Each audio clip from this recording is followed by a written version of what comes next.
पूर्वोत्तर के दौरे पर प्रियंका गांधी हैं। पश्चिम बंगाल में ममता बनर्जी अलग स्ट्रैटेजी, अलग प्लानिंग से काम कर रही हैं और बाकी 3 और राज्यों में भी दोनों ही दल, दोनों ही पक्ष बहुत मजबूती से काम कर रहे हैं। प्रियंका जी के सामने जो सबसे बड़ी चुनौती है वो चुनौती है मुस्लिम वोटों के एकीकरण की। हिमंतो बिश्व शर्मा ने जब से वो एनडीए के नॉर्थ ईस्ट के संयोजक बने हैं, लगभग कांग्रेस को सभी राज्यों से उन्होंने खत्म किया। कांग्रेस के आदमी रहे हैं, वहां से लेके आते हैं। बल्कि असम में तो समस्या ये हो गई है कि वहाँ पुराने भाजपाई लोग देखते हैं कि हम ही लोग अल्पसंख्यक हो गए हैं। ये जो कम्युनल डिवाइड का माहौल असम में दिख रहा है, कांग्रेस ने प्रियंका को इसीलिए डिप्लॉय किया है कि उसको वो थोड़ा हो सकता है कम करे और जो उनका जो वोटर छिटक गया है उसको अपने पाले में करने की कोशिश करें। सिलेक्शन ऑफ कैंडिडेट और ये जो इंटरनल जो कॉन्फ्लिक्ट है उसका उन्होंने इशारा भी किया। अपनी एक मीटिंग जो उन्होंने एड्रेस की कांग्रेस को, वहाँ पे उन्होंने कहा कि आपसी जो असंतोष छोड़ के, आपसी आलोचना छोड़ के या मनमुटाव को छोड़ के हम एक साथ होकर जो है चुनाव लड़ना है।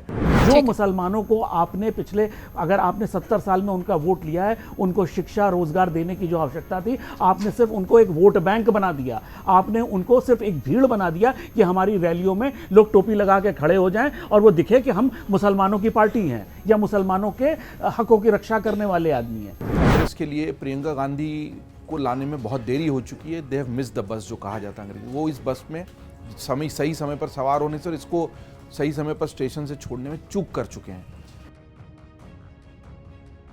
नमस्कार, स्वागत आप सभी का। आप देख रहे हैं खबरों खिलाड़ी, मैं हूं आपके साथ प्रतीक्षा। 5 राज्यों के इस साल चुनाव होने हैं। पश्चिम बंगाल और असम खूब चर्चा में है। इस बीच बहुत सारी ऐसी खबरें पूर्वोत्तर से भी आई, बंगाल से लगातार आ ही रही हैं। राज्यसभा की भी बहुत सारी सीटें खाली हो रही हैं। इस लिहाज से अगर देखिए तो जो राजनीतिक घटनाक्रम है वो बहुत तेजी से बदलता भी दिख रहा है और उसमें बहुत तेजी से चर्चा भी हो रही है। शायद इसीलिए हमने ये विषय खबरों के खिलाड़ी के लिए रखा है। पूर्वोत्तर के दौरे पर प्रियंका गांधी हैं। पश्चिम बंगाल में ममता बनर्जी अलग स्ट्रैटेजी, अलग प्लानिंग से काम कर रही हैं और बाकी 3 और राज्यों में भी दोनों ही दल, दोनों ही पक्ष बहुत मजबूती से काम कर रहे हैं। कैसे 5 राज्यों के चुनावों से और राज्यसभा की जो सीटें खाली हो रही हैं उस चुनाव को लेकर किस तरीके का माहौल बनता दिखाई पड़ रहा है, उसी पर थोड़ी सी रोशनी डालेंगे। हमारे मेहमान हमारे साथ मौजूद हैं। पीयूष पंत जी, वरिष्ठ पत्रकार, पूर्णिमा त्रिपाठी जी हमारे साथ हैं, राकेश शुक्ल जी हैं, अनुराग वर्मा जी हमारे साथ हैं, अवधेश कुमार जी बहुत दिनों बाद हमारे साथ जुड़े हुए हैं और अमर उजाला डिजिटल के संपादक जयदीप कर्णिक जी भी हमारे साथ हैं। शुरुआत चूंकि इस हफ्ते लगातार प्रियंका गांधी ने सुर्खियां बटोरी है, इसलिए उन्हीं से करते हैं। पीयूष सर, पूर्वोत्तर में जिस तरीके से प्रियंका को जिम्मेदारी दी गई है, खासतौर से असम को लेकर क्योंकि चुनावी राज्य है, बहुत सारी बातें हिमंता बिश्व शर्मा की तरफ से आई, बहुत सारी बातें प्रियंका गांधी ने भी कही। क्या आप ये देख रहे हैं कि जो पूर्वोत्तर के राज्य हैं वहां पर प्रधानमंत्री मोदी का, बीजेपी का फोकस तो है, लेकिन अपने लीडर वो बना नहीं पा रहे हैं, तोड़े हुए लीडर ही वहां उन्हें मजबूत कर रहे हैं। हिमंता भी उसमें से एक है। शायद इसी तरीके का कुछ संकेत प्रियंका ने भी दिया है। कांग्रेस कुछ वहां कर पाएगी? निश्चित रूप से देखिए, पूर्वोत्तर में चूँकि वहाँ पे रीजनल फोर्सेस ज़्यादा स्ट्रॉन्ग हैं, छोटे स्मॉल स्टेट्स हैं और जो तो रीजनल जो प्रॉब्लम्स हैं उनको वहाँ के जो लोकल पॉलिटिकल पार्टीज़ हैं वो अच्छी तरह से टेकअप करती हैं और इसलिए वो हमेशा जो है कि लाइमलाइट में रहती हैं या मेन स्ट्रीम में रहती हैं और इसीलिए भारतीय जनता पार्टी ने वहाँ पे सरकार बनाई है, लेकिन हमेशा एक मिलीजुली सरकार ही बनी है उनकी, क्योंकि पेनिट्रेशन उस तरह से एक राष्ट्रीय दल के लिए थोड़ा सा, अनलेस कि उनका संगठन वहाँ बहुत मजबूत ना हो, लेकिन वहाँ पे चूँकि क्रिश्चियनिटी भी है, वहाँ पे जो है ट्राइबल्स भी हैं, तो वो इस तरीके से जो है कि एक और हिंदुत्व को लेके जो भाजपा लगातार चलती रही है, तो उसके लिए थोड़ा मुश्किल होता है उस कॉम्बिनेशन को बना के अपने साथ लेना। इसलिए उसको रीजनल जो फोर्सेस हैं, यूपी में भी हमने देखा वही था। बहुत समय बाद भारतीय जनता पार्टी को हिंदुत्व का जब बहुत ज़्यादा उन्होंने हाइप क्रिएट किया पूरा, तब जाके वो अकेले दम पे सत्ता में वहाँ आए। तो इसलिए नॉर्थ ईस्ट जो है उसमें लगातार जो है कि अभी भारतीय जनता पार्टी को किसी न किसी के साथ जो है वहाँ रीजनल पार्टी के साथ मिलकर ही सरकार बनानी पड़ेगी। भले ही वो अपना मुख्यमंत्री दे दे कहीं, जैसे हमने देखा अभी मणिपुर में भी देखा हमने, लेकिन सरकारें मिलीजुली ही बनेंगी। ये जब तक कि अभी उसमें, और अब तो भारतीय जनता पार्टी को लेकर काफ़ी कुछ असंतोष भी पैदा हो रहा है नॉर्थ ईस्ट में। जो 10 साल पहले स्थिति थी, भारतीय जनता पार्टी वहाँ अपना एक तरह से कहें थी स्थिति अच्छी मजबूत बनाई थी उसने, सरकारों में हिस्सेदारी है।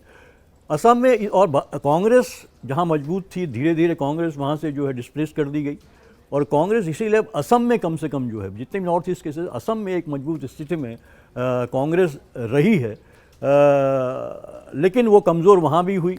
मुझे तो सैकिया जी थे मेरे ख्याल से, वो थे, उसके बाद गोगोई जी थे। तो वो उस टाइम में कांग्रेस काफ़ी मजबूत थी, लेकिन धीरे धीरे कांग्रेस की वहाँ पे कमज़ोरी शुरू हुई। भारतीय जनता पार्टी ने वहाँ कोशिश करी और भारतीय जनता पार्टी को जो है कि वहाँ आसाम गण परिषद को भी, वहाँ भी रीजनल कुछ फोर्सेस हैं जिनका जो मूवमेंट रहा है, खासकर स्टूडेंट मूवमेंट रहा है उसको, तो उसके साथ भारतीय जनता पार्टी को वहाँ सक्सेस मिली है।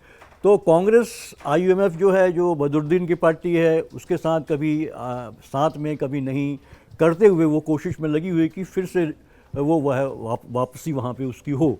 इसीलिए मकसद से प्रियंका गांधी वहाँ गई हैं और एक एंटी इनकम्बेंसी तो है वहाँ पे, जो मुख्यमंत्री हैं वहाँ के विश्व शर्मा जो है, उनके खिलाफ 10 साल उनको हो गए हैं वहाँ पे। इसीलिए वो भी जो है पूरी तरीके से जो है, आप देखिए कि जो रीऑर्गेनाइजेशन किया गया है वहाँ पे, उस हिसाब से जो सीटों को, सीटें तो नहीं बदली हैं, ज़्यादा नहीं बढ़ी, कोई बढ़ी है, लेकिन जो पॉपुलेशन का उसमें जो है रिप्रेजेंटेशन है वो बदल गया। उस हिसाब से सीटों का प्रोफाइल बदल गया है वहाँ, हिंदू और डोमिनेटेड या मुस्लिम डोमिनेटेड, जो अपर आसाम है उसमें जो है मुस्लिम डोमिनेटेड इलाका है। तो कांग्रेस के लिए मुश्किल वहाँ पे बहुत ज़्यादा है। कांग्रेस के लिए मुश्किल ये है कि जो उसका वोट बैंक मुस्लिम का एक स्ट्रॉन्ग उनके पास जो है अपर आसाम में सपोर्टर रहा है, उनकी उसमें जो है काफ़ी कुछ उनके विधायक जो हैं वो उस इलाके से आते रहे हैं। लेकिन वहाँ पे चूँकि अब विश्व शर्मा ने पूरी पोलराइजेशन करने की कोशिश करी। एक तो जो परिसीमन किया गया उसके आधार पे मुस्लिम वोटर सीटें कम हो गई हैं अब, और जो 34-35 थी शायद वो अब जाके 24 पे 23 या 24 पे आ गई हैं। उधर से जो हिंदू डोमिनेटेड जो है वो 10 सीटें और बढ़ गई हैं वहाँ पे। तो चैलेंजेस बहुत हैं। सबसे ज़्यादा चैलेंज जो है कांग्रेस को अपना इंटरनल, जो जैसा कि हर राज्य में हम देखते हैं और ख़ासकर चुनाव के पहले, कि वहाँ कोई ना कोई उनके नेता जो है संतोष पैदा कर देते हैं। और जैसे अभी हम देखें गोगोई की, तो अभी जो बोरा हैं वो जो पूरा जो अध्यक्ष थे वो ऐन मौके पे जो चले गए, और ऐसा लगा कि शायद भाजपा ने उनको अपने खेमे में रख दिया है। तो वो चीज़ें, ये कांग्रेस की एक कमज़ोरी और एक आम बात हो गई, कांग्रेस पे कभी कंट्रोल नहीं कर पा रही है। जो उनका अपना संगठन है, उनके जो नेता हैं, उनका संतोष एक दूसरे के खिलाफ जो है कि खड़े हो जाना ऐन मौके पे, जबकि चुनाव 4 महीने बाकी हों, ये हम हर राज्य में देख रहे हैं। तो कांग्रेस को उसको पार पाना, और इसीलिए मुझे लगता है कि प्रियंका गांधी को वहाँ भेजा गया है, सिलेक्शन ऑफ कैंडिडेट और ये जो इंटरनल जो कॉन्फ्लिक्ट है उसका उन्होंने इशारा भी किया। अपनी एक मीटिंग जो उन्होंने एड्रेस की कांग्रेस को वहाँ पे, उन्होंने कहा कि आपसी जो असंतोष छोड़ के, आपसी आलोचना छोड़ के या मनमुटाव को छोड़ के हम एक साथ होकर जो है चुनाव लड़ना है। और जो एक मुस्लिम परस्त का जो एक तमगा कांग्रेस पे लगातार लगा रहा है, उसको भी काउंटर करने के लिए प्रियंका गांधी कामाख्या मंदिर भी कहीं जाते जाते सबसे पहले जी। तो ये कोशिश प्रियंका ने करी है, कितनी सफल होती है ये देखने वाली बात होगी। राकेश सर, थोड़ा समय का सब लोग ध्यान रखेंगे, थोड़े कमेंट लूंगी। जिस तरीके से इस वक्त प्रियंका एक्टिव वहां दिखाई पड़ रही हैं और असम की जिम्मेदारी फुल फ्लेज अमित शाह देख रहे हैं, पूर्वोत्तर की खासतौर से वो खुद ही ओन करते हैं, क्या जिस तरीके का मैसेज देने की कोशिश हो रही है, क्या वो जिस तरीके की बात वहाँ कह रही हैं, जैसे उन्होंने एड्रेस भी किया और उन्होंने कहा कि भाई एक जो स्टैंप है हमारे ऊपर, आप उससे थोड़ा अलग हटकर काम करिए, ये सारे मैसेज उस ग्राउंड लेवल तक जाएंगे? वो कार्यकर्ता, वो संगठन वहाँ पे आपको दिखता है? नहीं, यदि स्टैंप से बाहर निकलने की कोशिश करती है तो मुझे लगता है कांग्रेस फिर असम में 0 हो जाएगी, क्योंकि हेमंत बिस्वा शर्मा बड़े रणनीतिक तरीके से मुस्लिमों की 2 खेमा तैयार कर दी है, एक मियाँ एक मुसलमान, और हिंदुओं के अंदर उन्होंने पोलराइजेशन कर दिया असम की संस्कृति और अस्तित्व को लेके। तो वो पोलराइजेशन असमिया का, और असम के मुसलमान बांग्लादेश से आए हुए मुसलमानों को स्वीकार कर पाते नहीं कर पाते, ये एक बड़ी लकीर खींच गई है। अब कांग्रेस में भगदड़ शुरू हो गई है। भूपेन बोरा ने पहले ये कहा कि अभी हमने तय नहीं किया कि हम कहाँ जाएंगे, लेकिन जैसे उनके राहुल गांधी जी से बात हुई उसके बाद उन्होंने तय कर लिया कि हम भाजपा में जाएंगे। नहीं, 2 बात हुई, एक हेमंत विश्व शर्मा से भी हुई और फिर राहुल गांधी से हुई, नहीं, दोनों ही बात। हेमंत बिस्वा शर्मा से बात होना उतना महत्वपूर्ण नहीं है। महत्वपूर्ण ये है कि भूपेन बोरा यदि नाराज थे तो नाराज होने के बाद वो ये क्लियर नहीं किए थे कि वो पार्टी तो छोड़ेंगे लेकिन वो भारतीय जनता पार्टी में जाएंगे। लेकिन राहुल गांधी जी से बात होने के बाद उन्होंने फिर प्रेस कॉन्फ्रेंस में कहा कि हम भाजपा में जाएंगे। तो हेमंत के साथ बात होना तो वाजिब है, क्योंकि हेमंत तो चाहेंगे ना कि कांग्रेस से जो भी कद्दावर नेता टूटे वो कुनबा भारतीय जनता पार्टी में आए, भारतीय जनता पार्टी को लाभ होगा उसका। तो हेमंत से बात होना उतना महत्वपूर्ण नहीं जितना महत्वपूर्ण है राहुल गांधी जी से जब तक बात नहीं हुई तब तक नहीं छोड़ना, अब बात होने के बाद भारतीय जनता पार्टी ज्वाइन करना। वहाँ का जो सिचुएशन है इस समय पर, राजनीतिक जो परिस्थितियाँ, उस परिस्थिति में प्रियंका जी के सामने जो सबसे बड़ी चुनौती है वो चुनौती है मुस्लिम वोटों के एकीकरण की। और कांग्रेस इस बार बदरुद्दीन अजमल के साथ गठबंधन भी नहीं कर रही है। बदरुद्दीन अजमल वहाँ मुसलमानों के एक बड़े फेस है, बड़े चेहरा है। असादुद्दीन ओवैसी भी वहाँ नज़र लगा रहे असम में, क्योंकि उनके भी हौसले बिहार और महाराष्ट्र में जिस तरीके से मुसलमान वोट उनको मिले हैं, तो उत्तर प्रदेश और असम में भी अब वो सोच रहे हैं कि हम चुनाव लड़ेंगे। तो ऐसी स्थितियों में कांग्रेस ये सारी जो चुनौतियाँ उससे कैसे निपट पाती है, ये कठिन है। क्योंकि प्रियंका जी, ठीक है, मैं मानता हूँ कि राहुल गांधी जी से बेहतर नेता हैं, उनका मैनेजमेंट बहुत अच्छा है, ये मैं इसलिए नहीं कह सकता क्योंकि उत्तर प्रदेश की भी वो प्रभारी रही हैं, और जब वो प्रभारी महासचिव थी तब कांग्रेस सभी सीटों पे चुनाव लड़ी, तो एक सीट पे उसकी जमानत बची और एक सीट जीत पाई थी।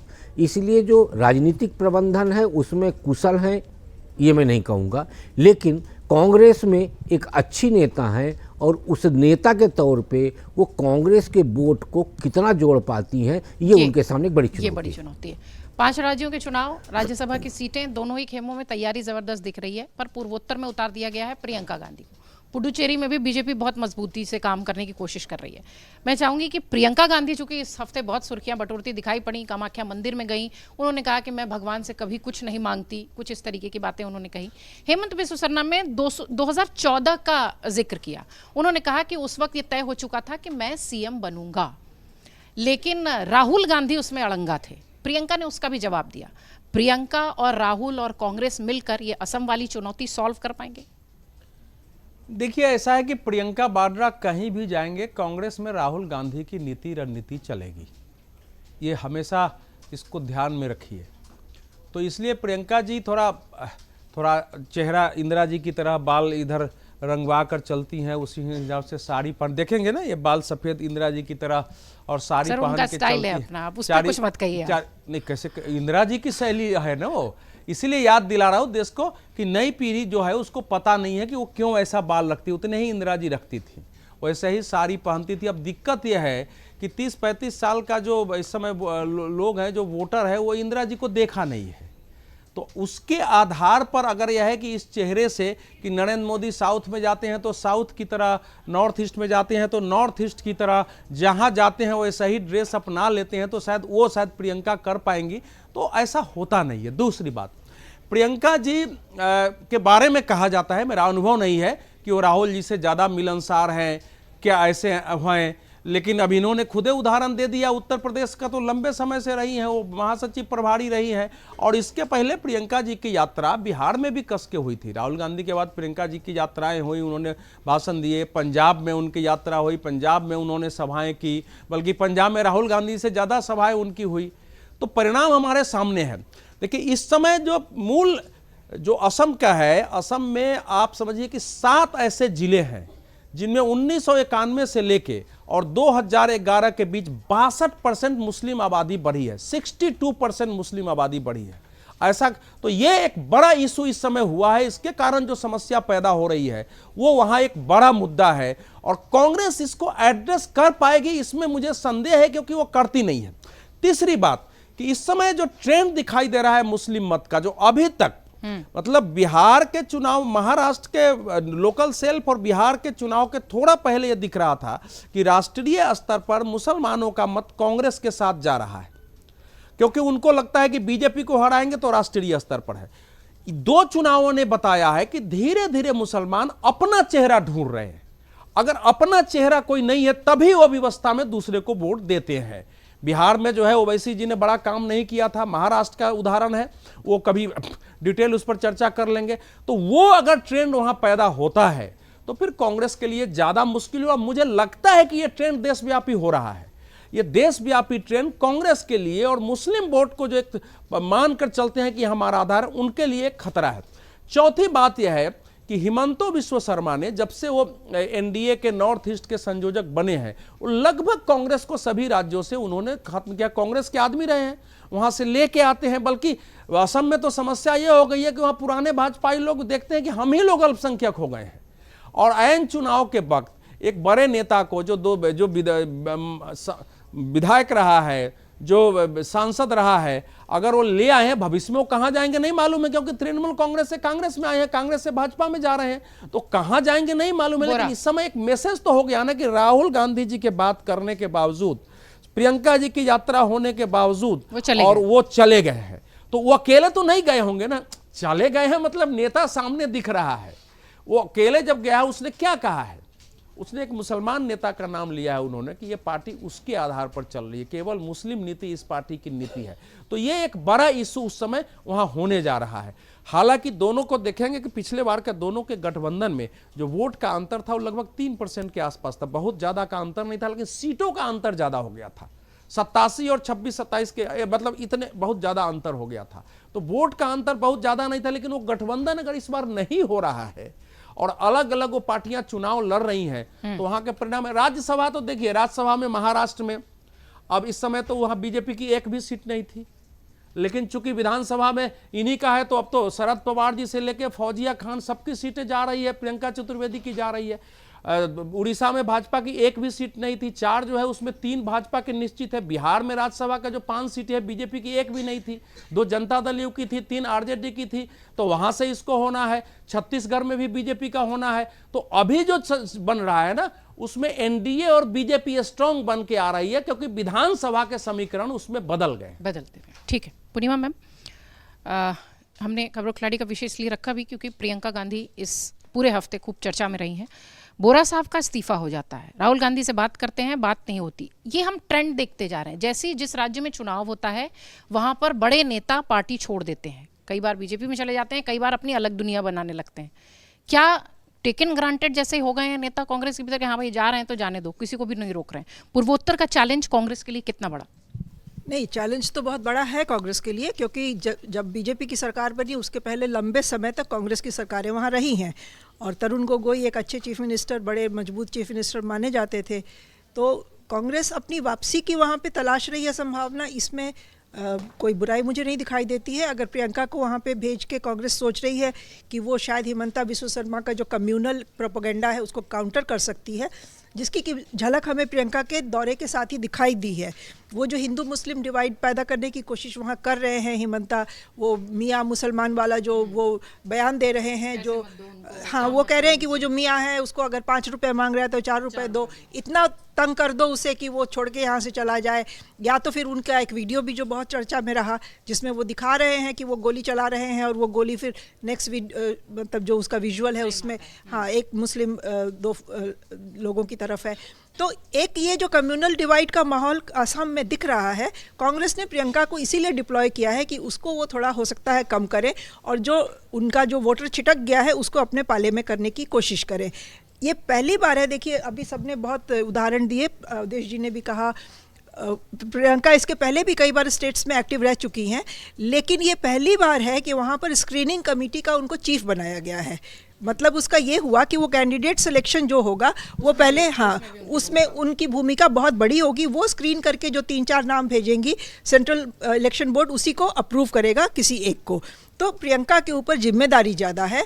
कई बार हमने देखा बिहार के चुनाव में भी, जैसे हमने देखा था कि लोगों के ऊपर पैसा लेके टिकट देने का आरोप लगा था, तो कांग्रेस को उससे नुकसान ही हुआ था। तो शायद इस आरोप से बचने के लिए और सही कैंडिडेट चुने जाएं, इसके लिए प्रियंका को वहाँ भेजा गया है। दूसरी एक हमें सिग्निफिकेंट बात हमें देखनी चाहिए कि उनके साथ इमरान मसूद को भेजा गया है। इमरान मसूद का उनके साथ जाना ये एक संदेश दिखाता है कि कांग्रेस किसी तरह मुस्लिमों को अपने पार्ले में वापस अगर छिटकने की उनकी कोई उम्मीद है, बदरुद्दीन अजमल के साथ जाएं या ओवैसी वहाँ से अगर करते हैं लड़ते हैं तो उनके साथ जाएं, तो उसको शायद चेक करने की कोशिश है इमरान मसूद का वहाँ जाना।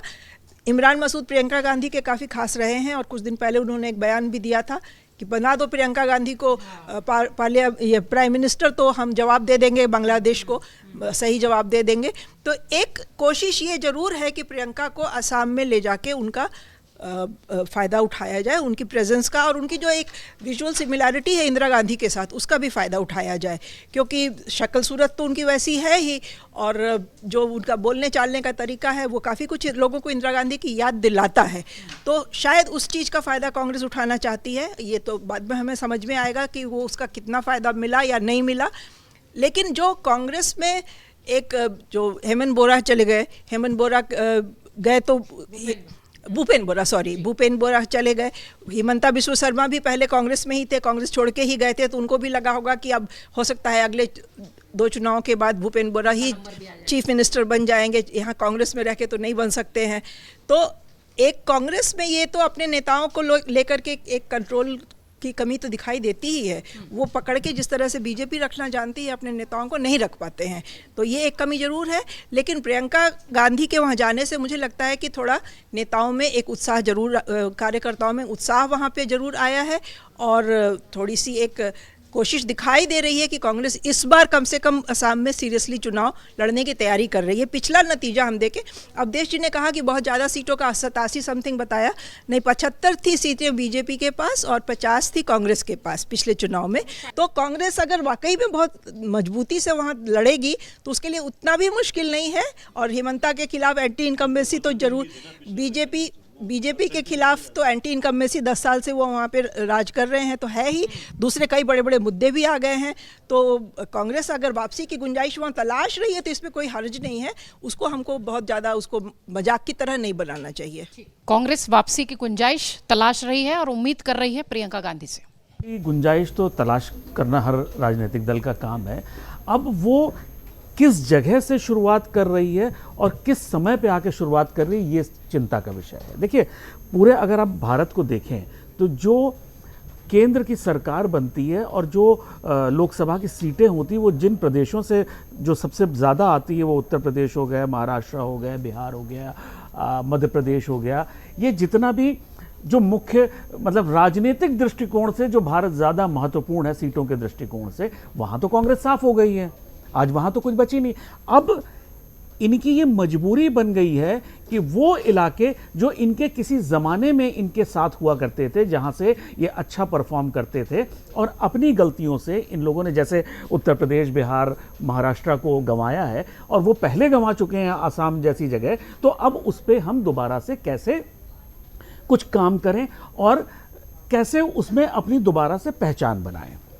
देखिए, असम में एक सबसे बड़ी चीज़ क्या है कि जहाँ पे इनको लग रहा है कि वो कुछ कर सकते हैं, कि जो नॉर्थ ईस्ट की जो डेमोग्राफी है वो बहुत हद तक चेंज हो चुकी है पिछले बहुत सारे सालों में। कांग्रेस की अपनी वजह से, अपनी एक डेलिब्रेट पॉलिटिकल मूव के चलते पूरे नॉर्थ ईस्ट की डेमोग्राफी बहुत ज़्यादा चेंज हो चुकी है। स्पेशली अगर असम की बात करी जाए तो क्रिश्चियनिटी जो है इस्लाम के बाद वहाँ सेकेंड लार्जेस्ट ग्रोइंग पॉपुलेशन है।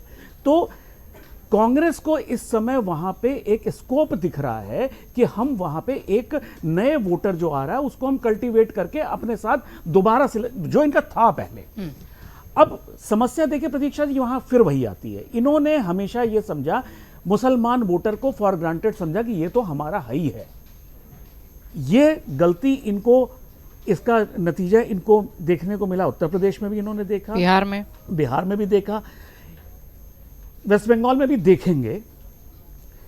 आपको यह समझने की जरूरत है, आज की तारीख में मुसलमान को अपने बीच का नेता चाहिए। मुसलमान आज अपना नेता बनाना चाहता है, उसे किराए के नेता की कांग्रेस और समाजवादी पार्टी की जरूरत ना नहीं। कांग्रेस की जरूरत है, ना समाजवादी पार्टी की जरूरत है, ना टीएमसी की जरूरत है, ना लालू प्रसाद यादव की जरूरत है। यह मुसलमान आज समझा रहा है। आज अगर आप इस चीज को नहीं समझेंगे तो 5 साल बाद आप कहीं के कहीं खड़े होंगे। यह आज आपको समझने की जरूरत है। जो मुसलमानों को आपने पिछले, अगर आपने 70 साल में उनका वोट लिया है, उनको शिक्षा रोजगार देने की जो आवश्यकता थी, आपने सिर्फ उनको एक वोट बैंक बना दिया। आपने उनको सिर्फ एक भीड़ बना दिया कि हमारी रैलियों में लोग टोपी लगा के खड़े हो जाएं और वो दिखे कि हम मुसलमानों की पार्टी हैं या मुसलमानों के हकों की रक्षा करने वाले आदमी हैं।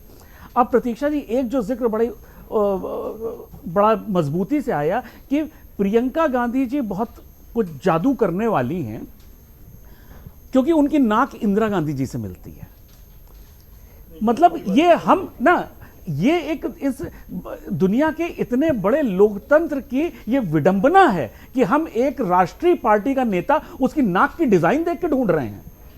क्या हमारे पास कोई और पैरामीटर नहीं है क्या कि हम इंदिरा गांधी जी जैसे बाल डाई करा लें और उनके जैसी नाक डिजाइन करा लें? ठीक है इस तरह तो कल को ये हो सकता है। ये एकदम पर्सनल वाला मामला होता नहीं, है कि कोई बाल कैसे रखा है, ये पर्सनल नहीं है, क्योंकि प्रतीक्षा जी यही जब भी प्रियंका जी की बात होती है तो यही बात, चाहे बड़ा से बड़ा अखबार हो, बड़ा से बड़ा टीवी चैनल हो, उस पर यही डिस्कशन होता है। हम भी करेंगे तो हम भी वही नॉनसेंस बात करेंगे ना सर, कोई सेंस नहीं बनता उसका। ये अरे जो पूरा नॉनसेंस है पार्टी कर रही है तो हम आप क्यों नहीं, आप उसको इलैबोरेट क्यों नहीं करेंगे? ये मैं इसलिए बोल रहा हूं कि ये वोटर को समझने की जरूरत है कि इंदिरा गांधी जैसी नाक होने का मतलब ये नहीं कि इंदिरा गांधी जैसी विजडम भी हो, बुद्धि भी हो। मोदी जी तो सबसे अपनी दोस्ती बना लेते हैं, या उनके साथ पढ़े थे। 5 राज्यों का चुनाव, चूंकि इस हफ्ते प्रियंका गांधी खूब चर्चा में रही, इसलिए असम की बात होने लगी। बंगाल की लगातार चर्चा हो ही रही है। ममता बनर्जी एक बार भी सीन से बाहर नहीं हो रही हैं। इस वक्त जिस तरीके का सिनेरियो या जिस तरीके के परिदृश्य वहां असम में दिख रहा है, अमित शाह वर्सेस प्रियंका गांधी करने की कोशिश कांग्रेस के भीतर से हो रही है कि अमित शाह की उधर से हो रही है तो हमने प्रियंका गांधी को उतारा। उसमें उस स्ट्रैटेजी में कितना सक्सेस और किस तरीके से कांग्रेस कर पाएगी या प्रियंका कर पाएंगी? इमरान मसूद के साथ गई। देखिए, पूर्वोत्तर हमेशा से कठिन रहा है, आगे भी कठिन रहेगा। कांग्रेस को वहाँ पर सफलता मिली क्योंकि जो वहाँ का वोटर है क्षेत्रीय और जो धार्मिक और जातिगत वहाँ के समीकरण हैं उनको उस वक्त कांग्रेस लगातार साधती रही। पूर्वोत्तर में फतह हासिल करने के बाद भी बीजेपी चैन से नहीं बैठ पाई। मणिपुर में क्या हालात बने, किस तरह संघर्ष करना पड़ा, लगातार अमित शाह को इंटरवीन करना पड़ा, ये हम सब जानते हैं। क्योंकि वहाँ जातियों में, संप्रदायों में, कबीलों में बसे हुए जो क्षेत्र हैं, क्षेत्रफल की दूरियाँ हैं, वो सभी को मालूम है। और वहाँ के जो पूरे भौगोलिक हालात हैं, जातिगत हालात हैं, उसको देखते हुए किसी के लिए भी वहाँ पर लगातार ठीक तरीके से शासन करना कठिन होता है। और उसमें कांग्रेस अपनी ज़मीन इसलिए खो चुकी है कि वो सब जगह उनकी वही स्थिति है कि कहाँ उनको एक राष्ट्रीय पार्टी बनकर क्षेत्रीय दल की मदद लेनी थी। अब होता है कि क्षेत्रीय दल बड़ा होता है और वो उसके पिछलग्गू बन जाते हैं। चाहे उत्तर प्रदेश में समाजवादी पार्टी हो और चाहे आरजेडी बिहार में हो, तो सब जगह वो अपने को पीछे कर चुके हैं। और ये उनके कर्मों से हुआ है, क्योंकि वो समझ नहीं पाए कि देश की राजनीति की धार किस तरफ बह रही है।